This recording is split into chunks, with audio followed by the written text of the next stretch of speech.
La conférence va se dérouler de la manière suivante. Moi, je vais me mettre poser le décor, si on ose dire. Ensuite, Philippe Charmillot présentera le projet en détail. Et puis ensuite, on aura une discussion générale pour si vous avez des questions, remarques. En 2020, Saint-Ursanne, il y aura 1400 ans que Saint-Ursanne est ici, quoi. Donc, et puis qui a donné son nom finalement à la cité.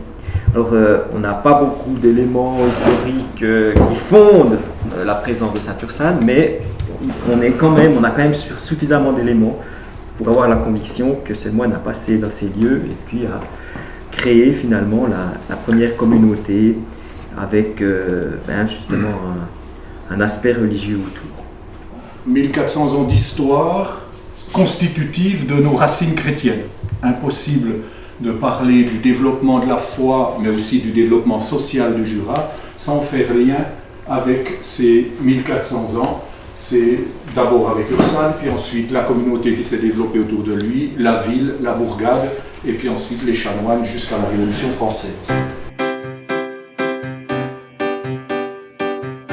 Différentes manifestations sont prévues pour marquer cet événement. Elles seront à la fois pérennes, marquées dans le temps, puisqu'elles permettront de valoriser le patrimoine existant, qui permettent de mieux accéder à ce patrimoine pour les visiteurs. Ça, c'est un aspect. Il y a un autre aspect qui consiste à créer des événements à la fois culturels et spirituels tout au long de l'année 2020.